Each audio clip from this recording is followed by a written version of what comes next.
out of nowhere. Looks like they were getting out in front of what was going to be bad earnings. And this happens sometimes during earnings season where they figure if they come out and then revise guidance now, it'll have less of an impact than if they surprised on earnings and it might gap down more. Sucks for us because we would get out of it by earnings, right? So, but yeah, it's going to happen. But at the same time, every once in a while you get one of these gap ups that come out of nowhere as well. But you got in at where, 150? 154. So, yeah, that like the day before that green candle, I think that's right. And can you tell me if my entry was wrong? I mean, just as far as chart patterns are concerned. I got in on that green candle, the second green candle there. Right. I was watching it too. Technically, it did trigger in the terms of it looked like it was making a bottom. It kind of slowed this trend down and bottomed, right? Kind of much like the market was. Showed some strength here. The sector was pretty good outside of AMD, but other than that, semiconductors were doing really good. So all that was good. Earnings were coming up, but you had enough time. I think earnings are on the 12th. Is it February 12th? Yeah. Yeah, so you had enough time there. The one comment I would make is the reason I probably would not have got into it is other stocks within semiconductors were doing much better. So if you're doing your sector analysis and thinking about the semiconductor space, there were others that are better, but other than that, the setup actually did trigger. So just this stock specifically, the entry was fine. And sometimes this stuff is just par for the course. This is going to happen to you from time to time. So you can't it's tough to go back and say, did I do something wrong here? Not really. It's just sometimes this stuff happens out of nowhere. You can't really do anything about it. That's the kind of downside to holding overnight, that this stuff does happen. Can you check one more for me? How about Grub? I don't really see much here in terms of an entry. So those closes above the 9 and the 50, why wouldn't they be triggers for an entry? One, the volume pattern wasn't quite as good. The price action had, even though the 9 and the 50 is here, in terms of turning over on the price action, wasn't really there yet, and you still had this range to cross. You don't want to have a lot of strong upside resistance. I mean, compare that to NVIDIA. Are you in this one as well? No, I was going to consider it, but then a big red candle today, and I was confused why. Yeah.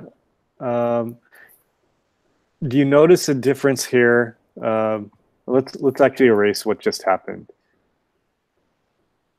You notice the difference here in terms of volume, price action here versus Grub, which is more still bottoming, where NVIDIA looked like it was coming out of the bottom? 1 second. Let me... Right, there's not as much volume there. And NVIDIA had already cleared these ranges, good volume, had already made this move from 128 to 150. So it wasn't. It's already like you're in the continuation pattern at the bottom. Okay, versus Grub, which is just within that bottom formation right now. It's still just consolidating back and forth. Hasn't really. I know the moving averages can influence, but it's not just the moving averages. Oh, okay. So volume, and it has to clear. Let me take a look at what. Okay, we haven't gone over bottoming formations yet. But yeah, I would not enter Grub yet at this point. When is earnings for Grub? They were still a little bit. I think they were still a ways away. Okay. Now we're in earnings season now. Have you been paying attention to earnings, gap ups, gap downs, making your lists? I have not been doing that. No, I've just been trying to I was doing well before earnings season started. I was in software stocks. I was in. I think I told you I took Twilio for a tiny profit. I did Coop. I did a couple of good stocks, and then so you're in the software. I was in the software stocks and doing well, so I didn't get out to go to the earnings. Okay. But I mean, so even if you're not trading them, you still should be working on it. So you haven't been building your list because, you know, when you make your earnings list, it's not necessarily I'm going to trade it today. You might not trade the stock for 2 weeks. And by that time, you might be out of positions and be able to trade it. Plus, you want to be working on this stuff so you understand it when you are going to make the trades. Oh, okay. So I would definitely be working on it, building your lists. Let me just go through a few of mine here. I don't have my Thursday, Friday, and yesterday's earnings breakouts in yet. So this is all I have so far. Yeah. But you can see Goldman Sachs is high type flagging here. You know, if it breaks here at 202, that would be an entry. This is after earnings? This was the earnings breakout right here. Okay. Yeah, now that pattern is forming. So you remember the earnings lesson we went over, right? Yeah. You would enter this one after it breaks the high of the range here, right? Yeah, so this is the high type flag. So it's not pulling back. It basically is consolidating at the top of the range. Yeah.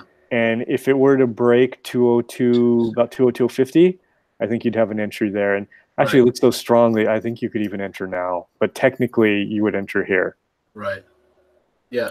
XLNX, this was the day of entry. It had a lot of short interest.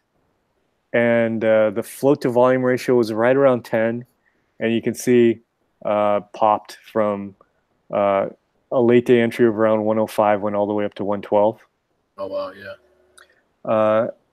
LRCX, big breakout. Not much to do with it right now, but obviously monitoring it. Best Buy, I'm in this one right now. Or not Best Buy, Bed Bath & Beyond. I'm in this one right now. So this is the breakout pullback to the 9. I entered here on this day. And hasn't done much since. You know, hopefully it runs up here. eBay was the classic breakout pullback. Entry right in here. SLM, it's just consolidating top of the range. Nothing to really do with it right now, but I would watch for a break of this range here at around 1105. Bank of America, this one's kind of tricky. I don't know if we have really a trigger yet. If we'd consider this a high type flag, but still a strong breakout. And then STM, also not much to do with it, but breakout. And then a couple of breakdowns. ISRG broke down and Tesla broke down here and actually put in this the continuation reversal right in here. Although I think that was just the guidance. I don't know if that was actual earnings. Actually, reports later this week. This was they did one of those guidance things too that NVIDIA did. Yeah. Which is why it dropped there. How big of a hit did you take on NVIDIA? Did it wipe out a lot of your gains? Yeah, it did. I don't know exactly, but I decided to. I mean, I was doing better, so I positioned a little larger. And it wiped out whatever gains I had. Like you positioned. So how much were you risking on the trade? I was going to risk $200. Previously, I was risking 120. Okay. And I was going to risk 200, but everything happened before the market even opened. Right. So I mean, I had no control over it. Right. It was down like 15% right at the open. Okay. So, yeah. I mean. Yeah, really nothing you can do about that except for the things that are in your control. I probably wouldn't go up to $200 of risk.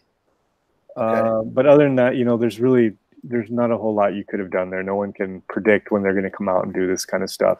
Okay, and as long as the entry was correct, right? Yeah, the entry. The only thing I would say is it was relative weakness within the other. Within the other, like, you know, half those earnings breakouts I showed you, those were semiconductor stocks. Okay. So there are a lot of good semiconductor stocks right now, and NVIDIA has lagged. So that's the only thing I would say. But in terms of actual technically how you should have been trading it, it was fine. and better than grub. The grub you showed me is not really a good setup, but this actually was. You didn't do anything wrong aside from, but in terms of setup, you didn't do anything wrong. But there are other things you did wrong, namely you position sized way too big, and that's important. You know, that $80 per share per difference probably ended up being would have significantly changed what the trade ended up being. Yeah. So be careful on your risk, and don't get, there's this tendency to want to, increase the risk really quickly. You got to wait for the account to grow before you start pushing up the risk, because it just takes a couple of these and you've wiped everything out. Yeah. Okay. So I'm happy that the setup was correct. Yeah, that's good. That's good. What matters to me. Can you look at a couple more stocks? Match. It's MTCH. Yeah. Okay. I was thinking about, I want to get in, but I don't know when. It's not a good spot to enter right now. So, stock has been very strong, and it's a good stock to be watching right now. But too extended, you're kind of in the middle of the range. You're just not going to get good risk reward. What I would do is wait to see what it does here. If it consolidates and then say breaks this range, you could enter there. If it pulls back to the 9 and holds, you could enter there off like a continuation pattern type play. But right now, I mean, it could go higher, but just for, the type of entries we like to do in terms of risk reward and having probabilities on our side, not a good setup right now. But you should definitely be watching it. Okay. And last one was Huya. This one fooled me. It fooled me also. Big green candle. And then the next day it went red. I was thinking about getting in. And yeah. I would have got killed today.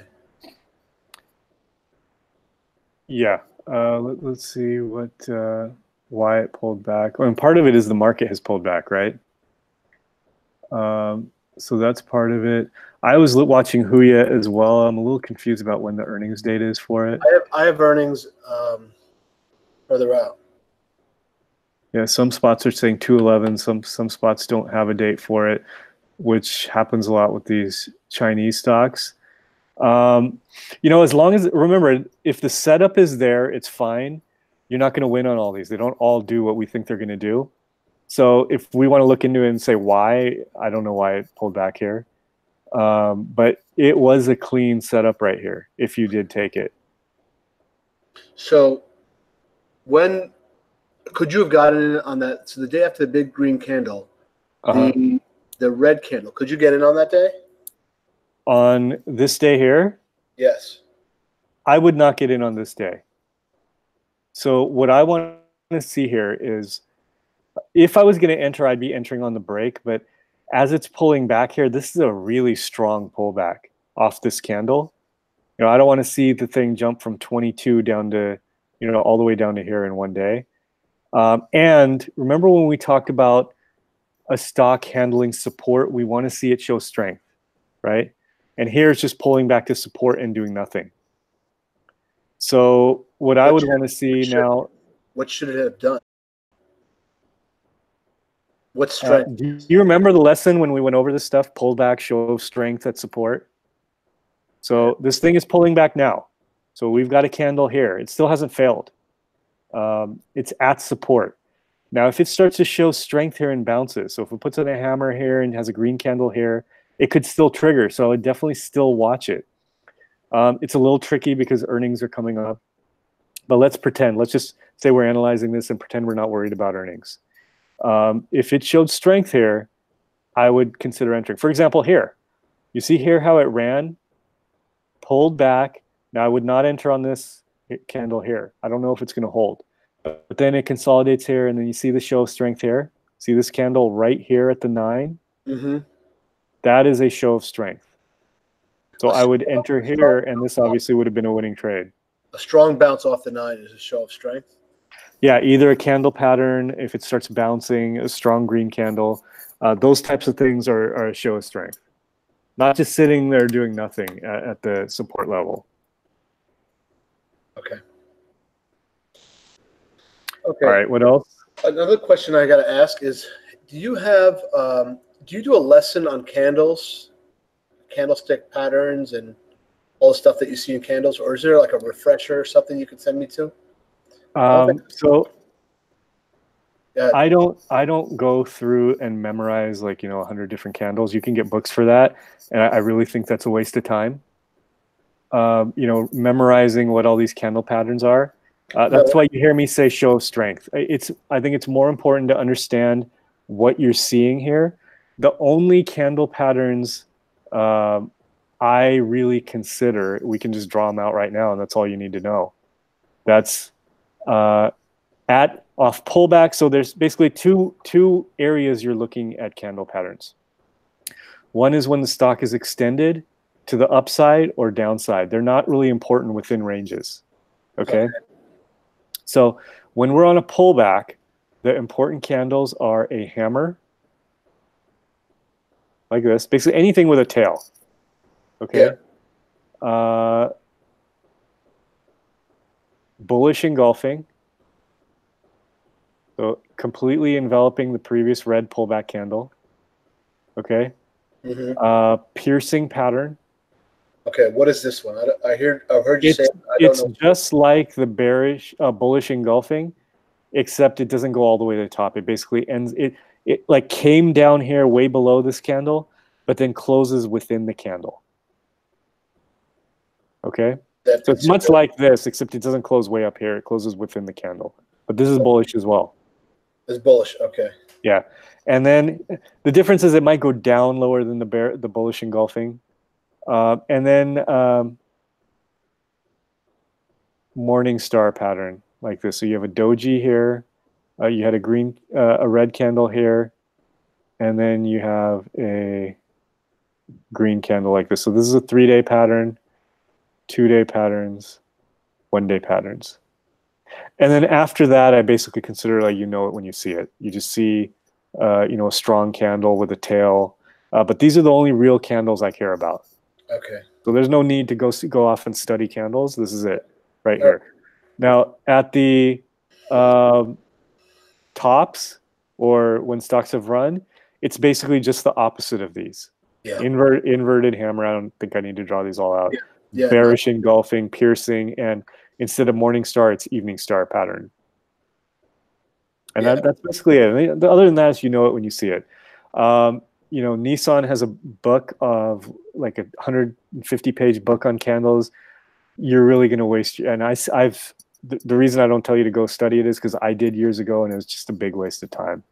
So you can, if you want to, study all that stuff, but I'll just tell you that it's not going to add anything to your trading. Okay, you don't have to tell me twice. All right. You know what I do need to know though? It's just basic. I studied it years ago. I need a refresher on like the shape of the pattern, the shape of the candle. Like where's the open, where's the close, when it's filled in, when it's not filled in.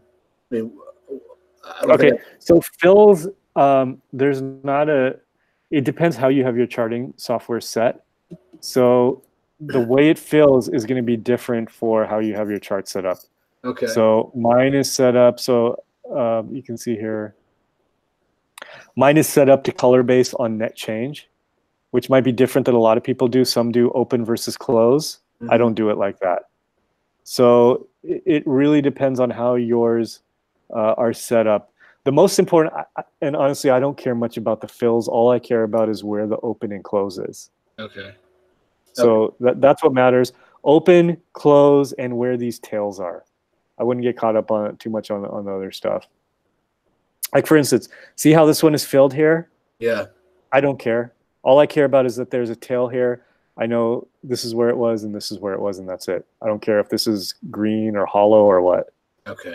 That's it. All right, makes sense then. All right. So what I wanted to do today was go over what you've done with earnings breakouts and breakdowns, but you haven't really focused on that. I would start working on that. I mean, we're earnings season. I always get excited when earnings season is coming up because you have potential for tons of different setups and trades. So I would definitely, even if you're not going to be trading them right now, you should be working on them. So definitely start building your list. I'll just give you this list so far, and then you can add to it.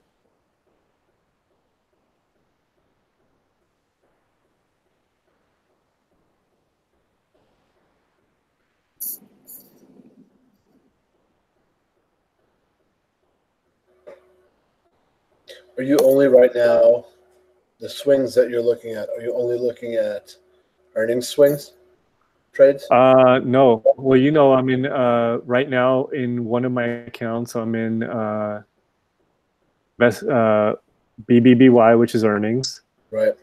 Let me pull. Here's another account. Let me just see what I'm in. Brazil FAS, which I'm also in for the report. Netflix, Twilio, and oil UWT. And then with the oh, so you're in all those. Oh, okay. Yeah, I mean, you do UWT, Best Buy, FAS. I've got Netflix, which I might get stopped out of. Let me go over that trade real quick, just so you can see the setup. So this was an earnings gap down, and basically I was trading the reversal right here. Remember that gap down continuation reversal? Yeah. That's what this was. Where was where's the trigger right there? So I entered here at 326.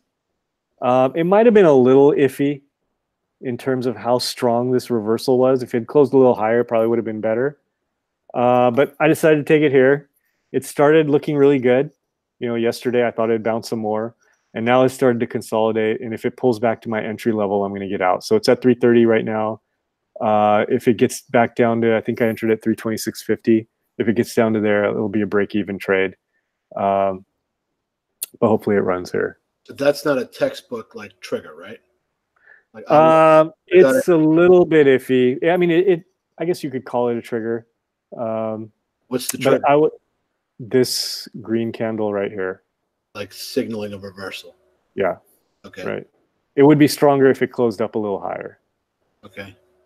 The next day was a trigger. So when it continued the next day, that is a trigger. Okay, right. So that's when I would have, I mean, from what you've taught me, I would have gotten in on. You probably would have got in up here. I was willing to get in here, but yeah, you'd probably get in here on the break of the 9. What were the other trades that I took? I took Brazil, which has been acting a little strange here, but I had entered Brazil on this day here. Okay. So when it was consolidating here, and this was a little bit of an anticipation move of this range break, which it did do, and then it had the weird gap down yesterday and it's gapped up today. That was the Brazil entry. UWT, you're a trade report member, right? Yeah. Yeah, so you know about the oil trade. Yeah. And what else am I in? Twilio. You told me about this trade. You said you were trying to get into for it to go to 120, right? Right. Now earnings are coming up, so I think I'm going to have to get out pretty soon. Okay. Yeah, this was frustrating to me also. I got in around like 98, and then had that big red candle. I think I dumped it out around 99. Okay, that makes sense. Yeah, that kind of changed. I could see getting out there because remember we talked about not micromanaging, but if something in the character changes, yeah, you can get out. And I think this candle is pretty ugly. Yeah. So normally I would say just stick to your stop and target, but I can see why you got out here. Yeah, I'm currently in TME. Oh, that's the IPO, right? Yeah. Okay, where did you get in on this one? I got in today. I mean, previously I got in, I think, around 14. I did well, and then I got in today. Okay, so why did you get in today? Because it looks to me like it bounced off the 9 yesterday, and it had. Yeah, so basically a hammer at the 9, and now you've got continuation, right? Yeah. Okay. Do you know when earnings is for this? Let me see. 1 second. Oh, no, I don't have it in front of me. Looks like they don't have an earnings date as of now. You have to be really careful with these. This is a Chinese stock, right? Yeah. You have to be really careful with these Chinese IPOs. They can have earnings out of nowhere. So I would definitely watch this every evening to see if there's an earnings date coming up. Okay. Okay. Yeah. Yeah, you don't want to get caught in another kind of big gap down here. So just make sure to get out if earnings are coming up. Yeah, I'll look it up. This is a really, really good trigger here in an aggressive type stock where you could do really well. And I'm sure you have your stop down. How much are you risking on this? 120 again. Okay, good. Okay. Any other stocks or trades you want to go over? No. Okay. What I want to do. Let's just do a lesson.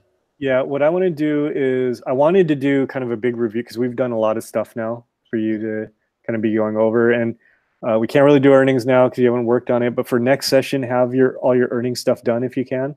Okay. And then I wanted to go over what I went over in the that group session webinar because it's really important. Have we reviewed that bear market bounce lesson? No. Okay. We should definitely do that because that's what's happening in the market right now. So we'll go over that today, and hopefully you've been applying what we've talked about here to the current market. Yeah. I do have one more quick question. Do you have a lesson on market internals? We went over it, market breadth. Yeah. Oh, that was the class. That's what I look at. Okay. Yep. Okay. So were you at this, or have you watched the video? Yeah, I found it really very helpful. Okay, good. So let's just talk about this now and relate it to the market. Okay. So you know all this already, but we'll just go over it again.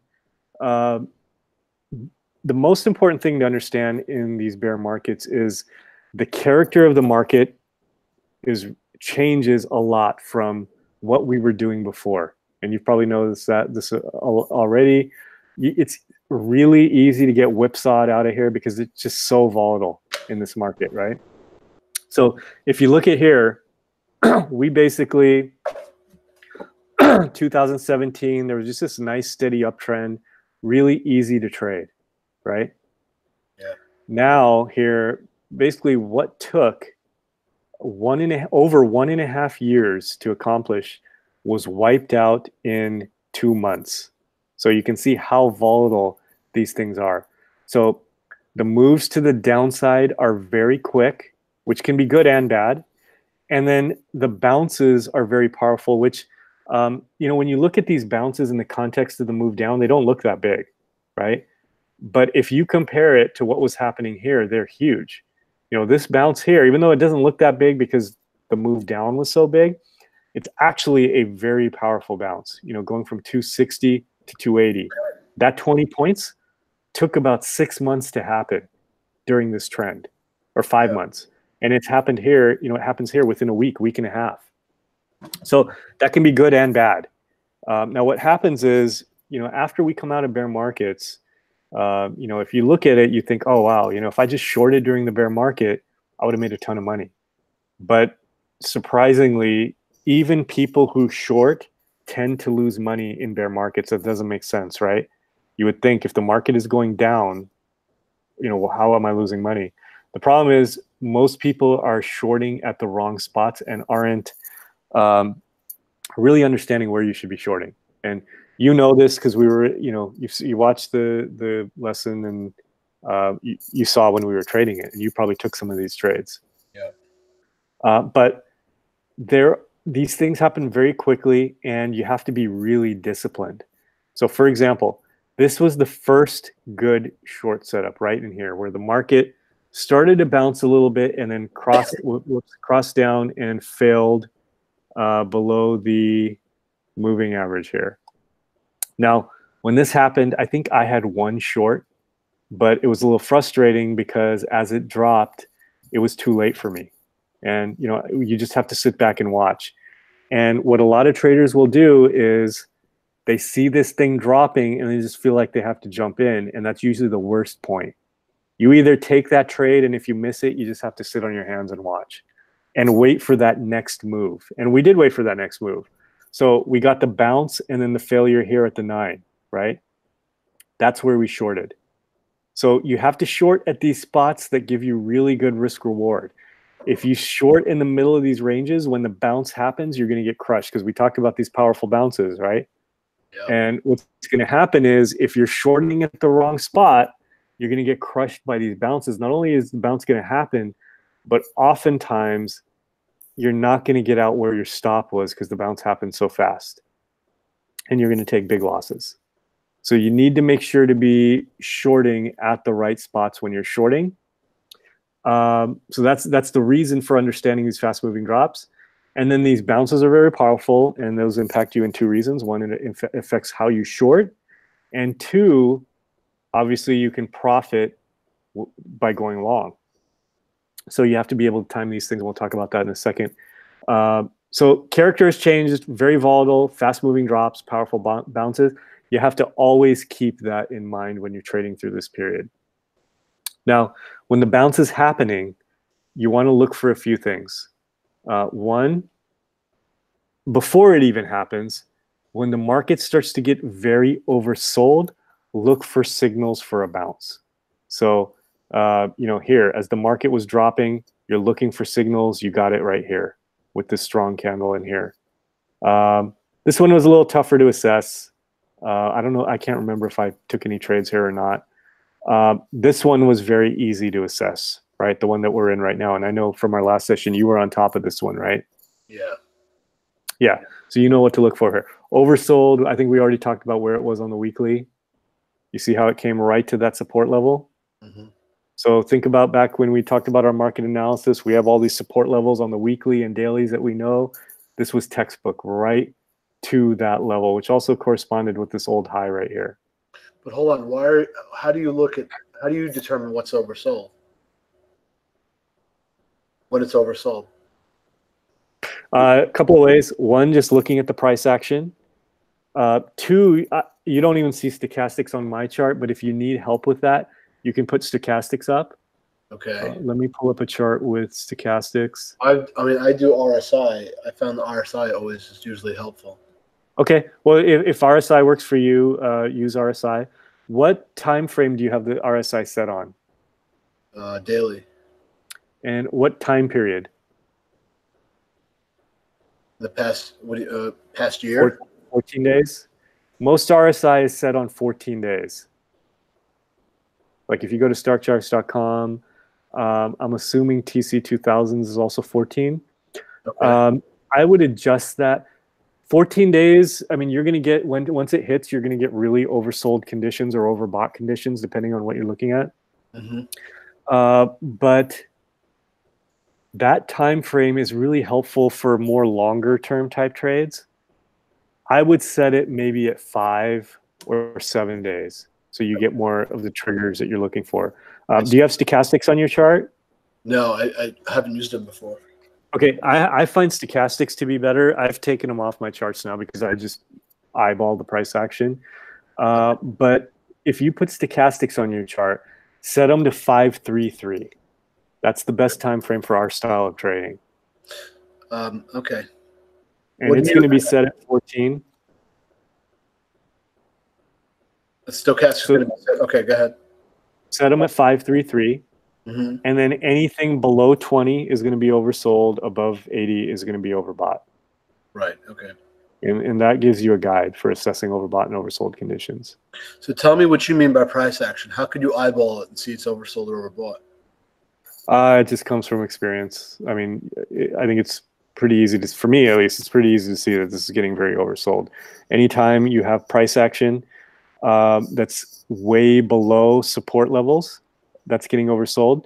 The other thing you can do is look at the gap between, I think this is the easiest way for you to do it. Look at the gap between the price action and the moving averages. So like when it starts to trend down, notice that when it started, it was pretty close to the 50-day moving average, right? Now, once that gap starts to really widen, it was still pretty tight here, but all of a sudden, once you get right here, that's a pretty wide gap. See how it was really tight, and all of a sudden that gap is just. I've actually okay. Yeah, go ahead. You've actually what? I've considered it. I was going to call. Just get on tech support with Thinkorswim and ask if there's any indicator that'll give me an actual number of what the difference between any moving average at any given time and the actual price action is, like 10%, 20%. Is there any indicator that'll tell you what? That's actually kind of what Bollinger Bands do. So you're looking for stuff with standard deviation, right? Yeah. That's what Bollinger Bands do. Oh, okay. So have you used Bollinger Bands or heard of them? No. Okay. Let me pull up. I've heard of them, never used them. Okay. It tells you at any given time. Let me pull up stockcharts.com. You can put them on TC2000, but I don't want to have to go through putting them on my chart. Let's just pull up. We'll pull up SPY.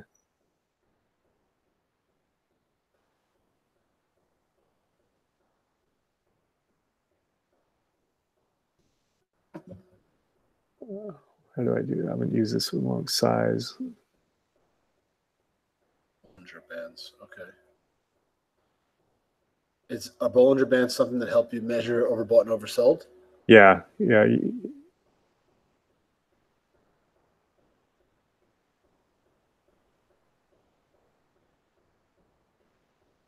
Okay, so put Bollinger Bands on here. So what Bollinger Bands are measuring is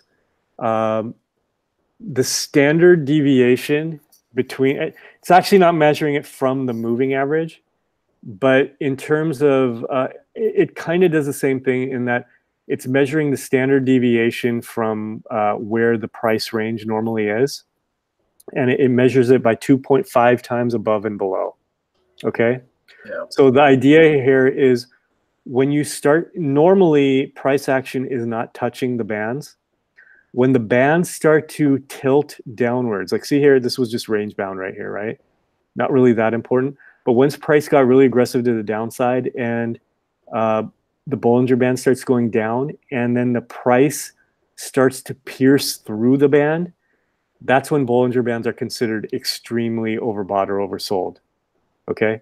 So you see as price got down here, it was kind of testing the band. But then you see down here, it really starts to pierce the band and go through the band, especially where it made its low. You see how it totally pierced that band there? Yeah. That's what, in Bollinger Band analysis, that's what you would consider very oversold, and that is where it bounced. Yeah. Same with here. You see how it completely pierced the band right here? Yeah. And then it bounced. So you could use that as a guide if you want. I don't use Bollinger Bands. I did many years ago. I used to use Bollinger Bands, but I just found I don't need them now.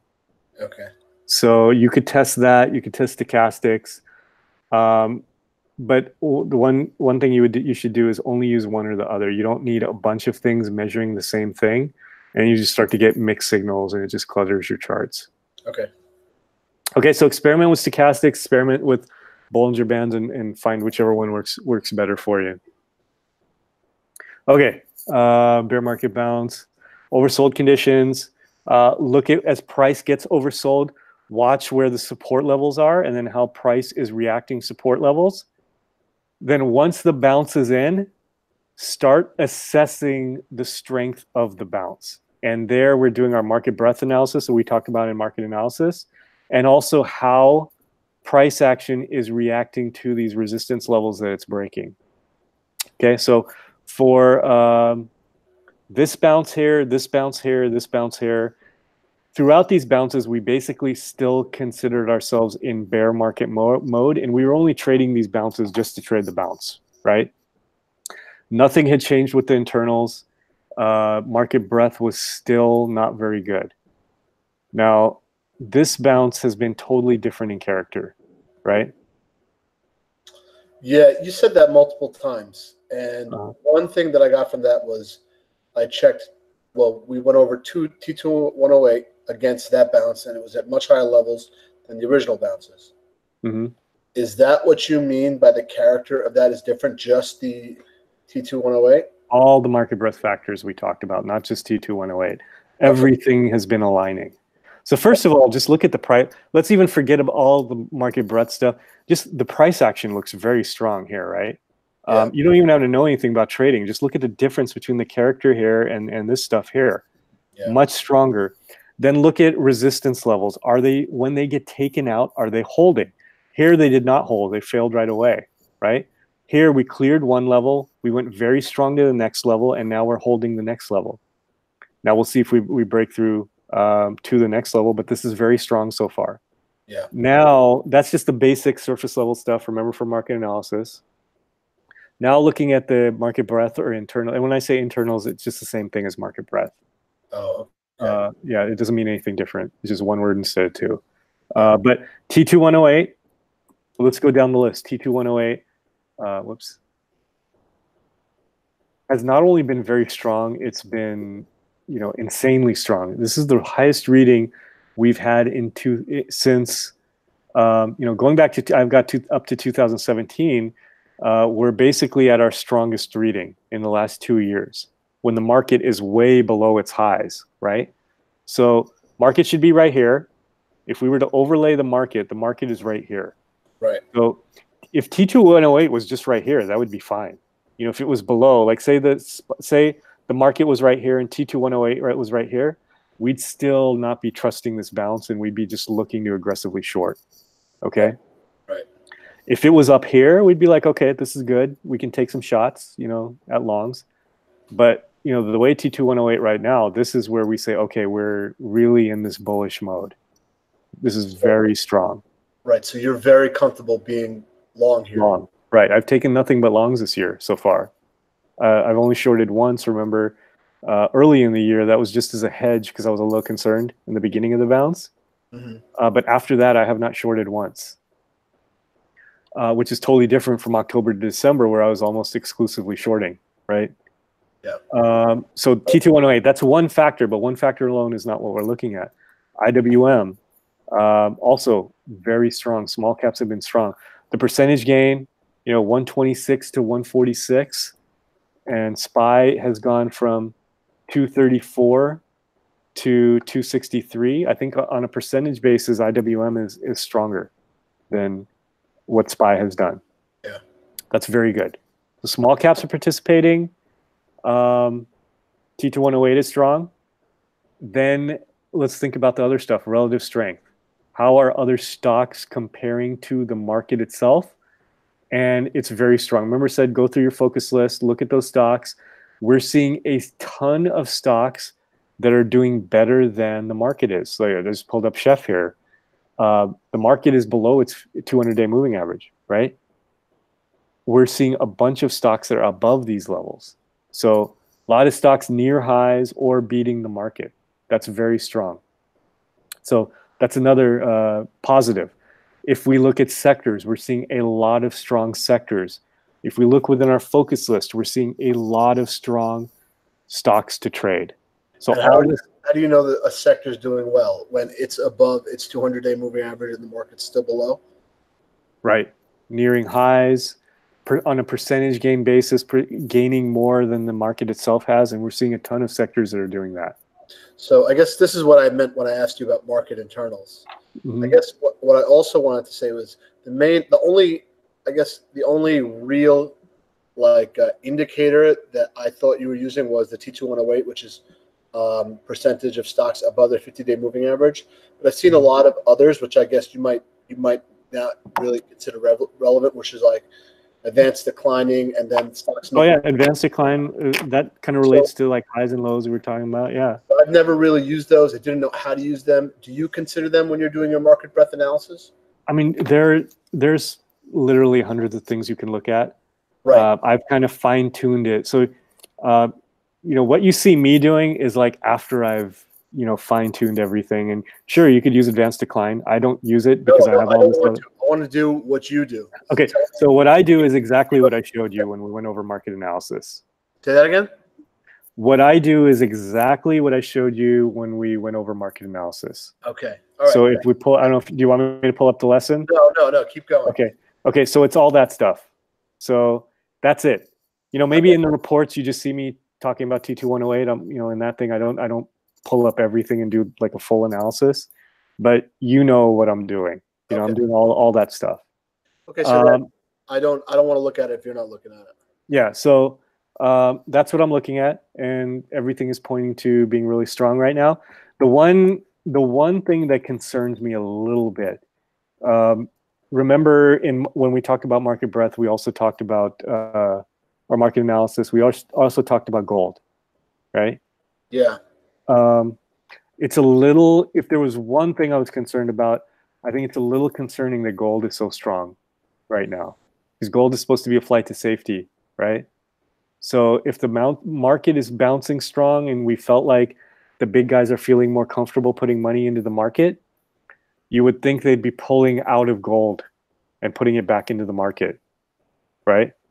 But that's not what's happening. We're seeing gold continue to rise. That's a little bit of a concern to me. That doesn't mean I'm just going to stop everything because of this, Right. but it's something I'm paying attention to.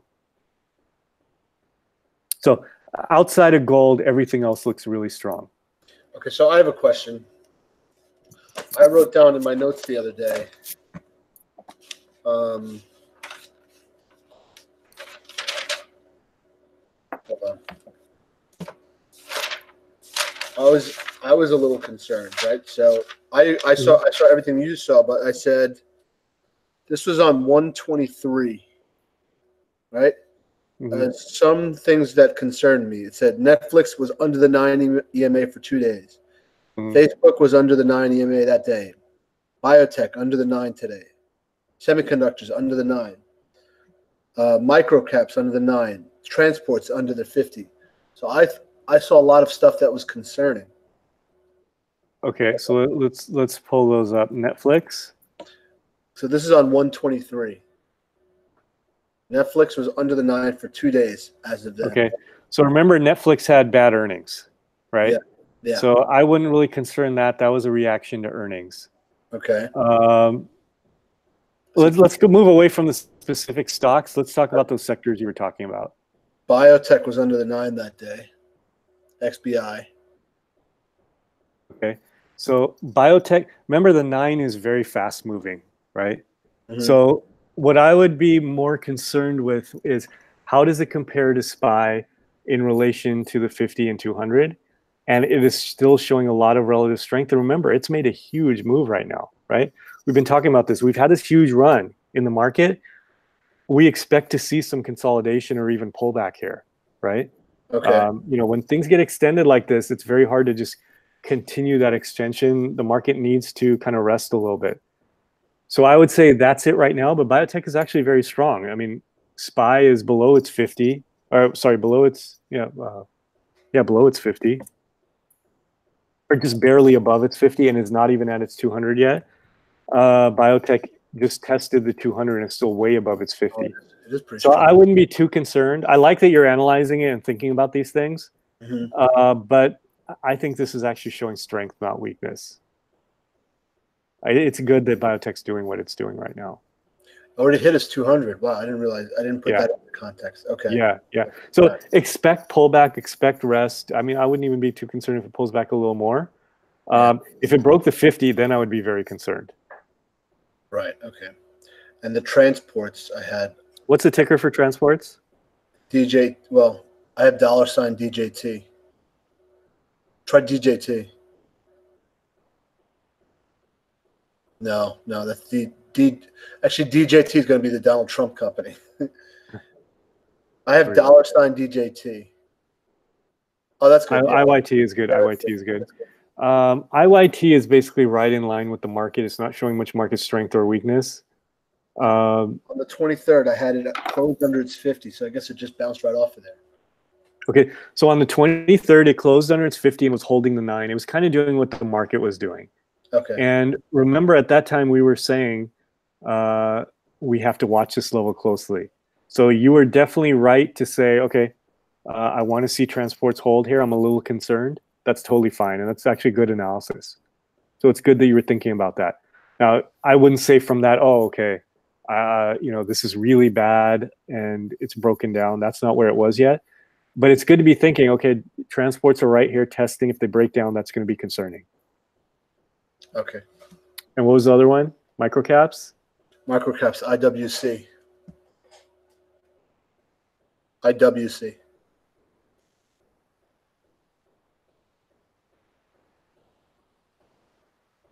Yeah, I remember the whole market did this on this day, and we said we want to see how it assesses this level. And microcaps basically did the same thing. You're right to be watching them, but looks pretty good to me here. But yeah, the market did this on this day too, and we were a little bit concerned, but we said, let's hold off and wait to see how it handles this level. And remember, it's made a huge run, so expect some back and forth here. Right. Okay. I didn't. Okay, but you're watching the right stuff and you're thinking about the right things. So actually, that's really good. All right. Okay. Yeah. Go ahead. Go ahead. Finish up. Okay. So now we've talked about what to be looking for, what to trade. You know this, that we really like, especially when shorting. There's not a lot of things that are going to beat the leveraged ETFs, the inverse ETFs. Yeah. So focus on those. And even to the long side, you can take the long ETFs. But to the long side, you can find stuff that can beat those. So focus on relative strength and most beaten down. You were right on top of software. That's good. And you were looking at some beaten down stocks. But that's what we want to focus on. I think you know that well. Yeah. Now, we have to assess during these bounces, is the bear market over, or are we going to get a bear market continuation, and are we going to short? We're not making predictions, and we're willing to flip very quickly on these things. So right now, you've heard me say I'm slightly bullish, right? But I'm not making any big predictions that we're out of the bear market. We're just going to resume trend, and it's time to just get, start going on margin and taking these big shots. Hold on. You said, okay, so I know for, okay, I know you say you're slightly bullish, right? But after all the market breadth indicators that we just looked at, everything's like really, really bullish. Right. So the reason I'm tempering, I'll keep it tempered until we cross the 200-day moving average. We still have this really strong resistance level to clear. Once we clear this, I would go from slightly to very bullish. So it's just really a function of where we are in the market. Okay. And actually, I've kind of been trading like more than slightly bullish. I have been very bullish in terms of how I've been trading, right? Right. I mean, I was scared a little bit when we started when I wrote all those indicators down, but then after I looked at all the stuff that you just said, I said we're really bullish. I just want to go on the long side. Right. I mean, that's why I took stocks like Nvidia and like other stocks like that, which were beaten down, and then just got smacked in the face. Right. And well, was there any other ones, or was it just Nvidia? I felt like there was a couple others in there. I forgot already. Okay. I was about to pick Square. I was like, I thank God I didn't. Square got killed today. It's related. Downgrade. Okay. Yeah. Stuff like downgrades, there's not a lot we can do about that. But okay. So when is the bear market over? Basically, when we get a resumption of the uptrend. How do we assess that? One, all the market breadth stuff we've talked about. Seeing a lot of high breakouts in your stocks and the market. The moving averages getting back up over the 50 and 200-day moving averages. And then the moving averages flattening or starting to point up, especially the 50-day moving average. So, the 9 is much faster and you can get a lot of back and forth in terms of what angle it's taking. But the 50-day moving average is much slower and it's going to lag a little bit. So it's a good indicator in that sense.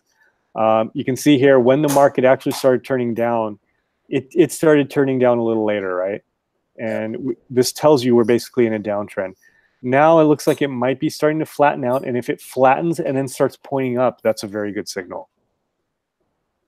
200-day is much slower, but if this thing was to start to like level up, that would be very strong as well. So all of these things combined would get us to say, okay, we're out of bear market mode and we're back on uptrend. And of course, if we ever were to break this high, we're definitely above uptrend. But I think we're definitely back in uptrend. But I think we could say it if we're up over the 200-day moving average and the market breadth stuff we talked about still continues the way it is now. Now, how do we assess if we're back into bear market mode? Basically, if we start taking out these what were resistance levels and are now our support, if we take out those levels and market breadth indicators start to go south, then we're back in bear market mode. So for us now, If SPY here was to break down and get below 260, I would definitely consider shorting again. So, and if we broke the lows here, that would be really bad. Hold on. So you said if the SPY closes below 260, is that the same as the SPY closing below the 50-day moving average? Yes, yes. There was a close above the 50-day moving average of the SPY. When would you put your first short on? That day or the next day? I guess the answer is it depends. If it closed here, but it was really like a tight candle, and there is some back and forth around these ranges, then I would wait. And in the report I've said I might even wait down to 258, 259, regardless of if it gets down to 259, regardless of if they're tight candles or big candles, I will start shorting 258, 259. A little closer here, if it looks like back and fill, I would wait and see. But if it's a big, strong candle, like one of these type of candles, I would short right away. Okay, so the way to think about it is if it's one of these little, let's say it just slowly floats down here and it's these little tight candles, I won't start shorting yet until it gets to 259.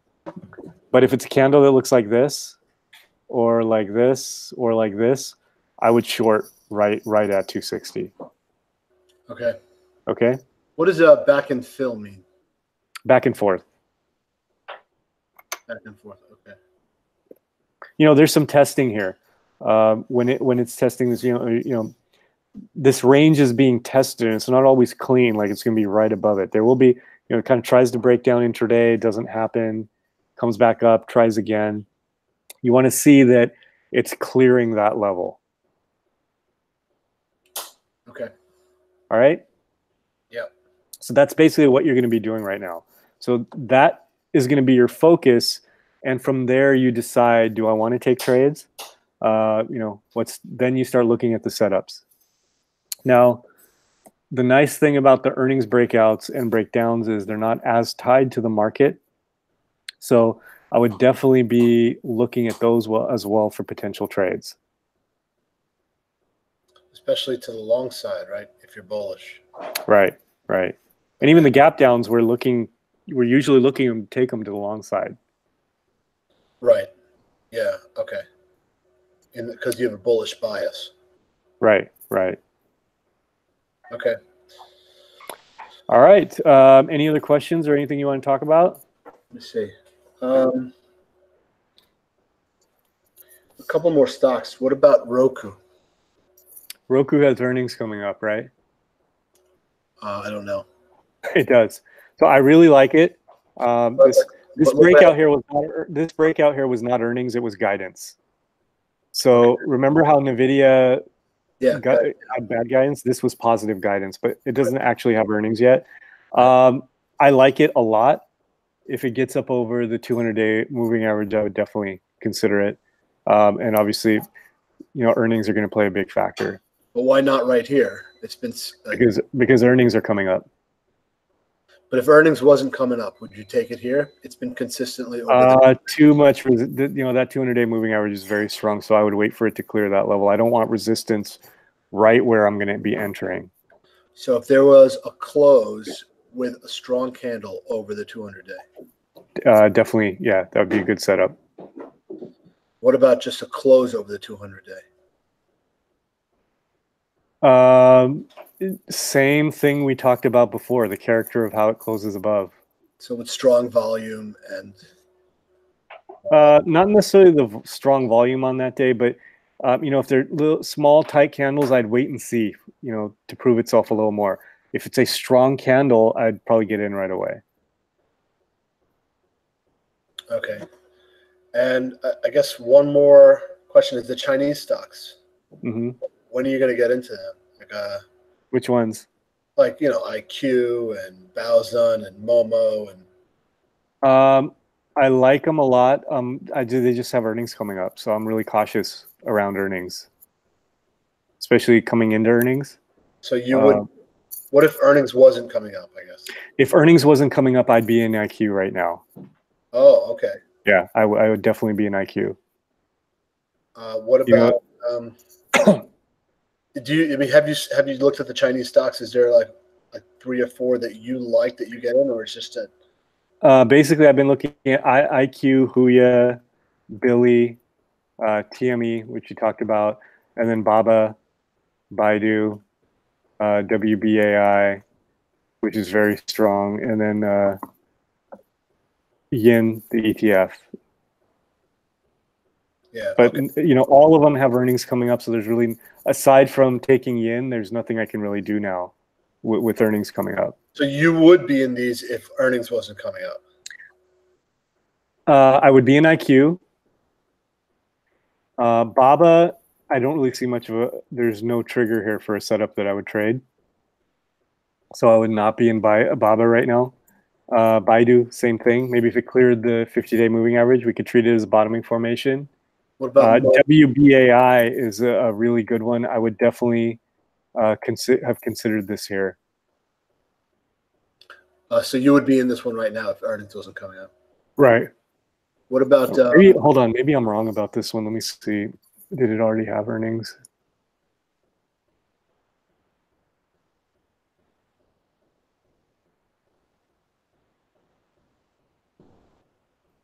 I don't see an earnings announcement for this one, so I don't know when earnings is. So maybe I could have entered this one. This is a nice one here.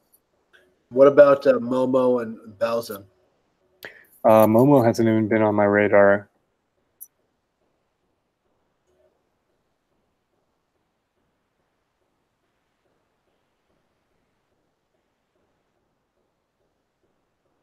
I really don't see much here.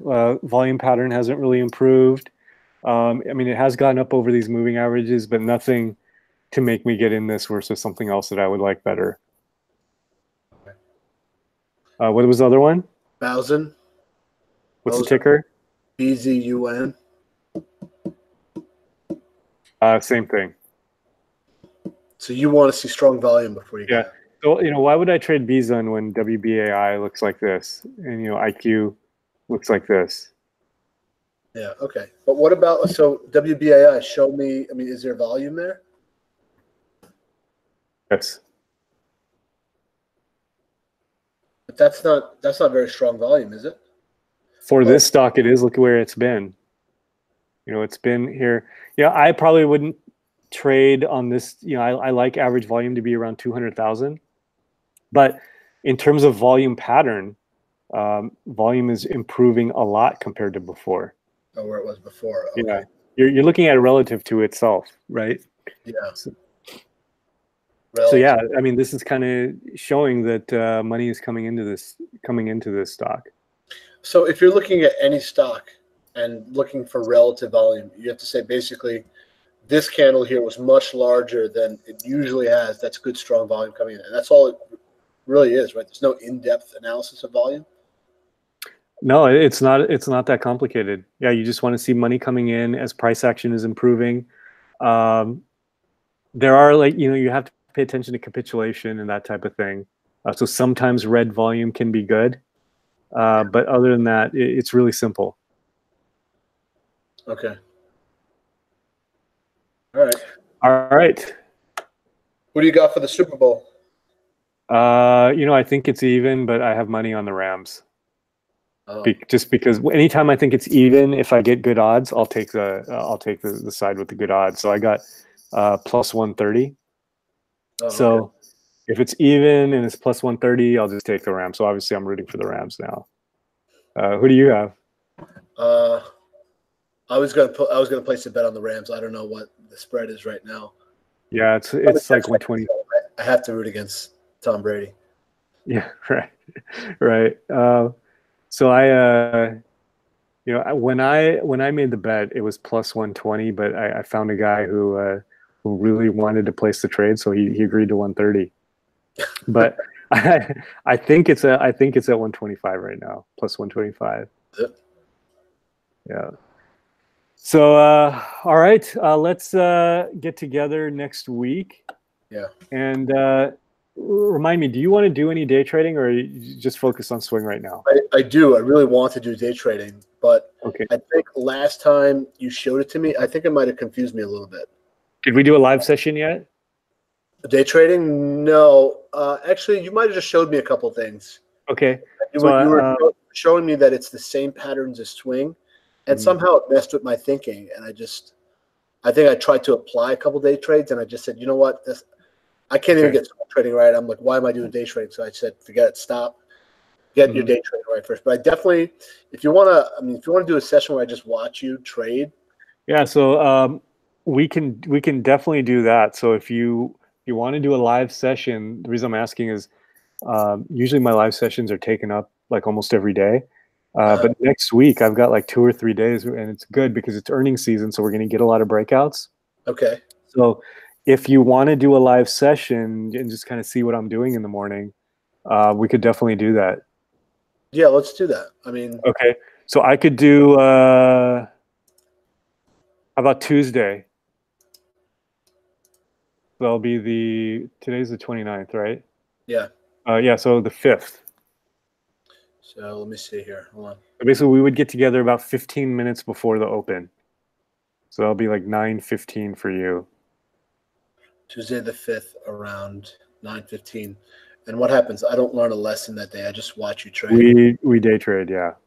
Okay. So I won't be trading. I'll just be watching you. Right. Okay. Okay, yeah, let's do it. Okay, so we'll do Tuesday the 5th at 15 minutes before the open. So basically, we'll get together 15 minutes before the open. I'll have my chart platform set up, and we'll go over the stocks I'm watching and what we're looking to do. Did I go over the gapper strategy with you? Explain what it is. If a stock gaps down and then comes up and picks into the gap. Take a look at my notes. Oh, we haven't. I thought we had. Okay, so instead of 6, instead of 6:15, let's get together at 6. Okay. Because I want you should know what you're looking for, right? Yeah, that's 9. Yeah. Yeah. So I'll just kind of flesh out the framework of what we're looking for, and that'll help you understand what I'm doing.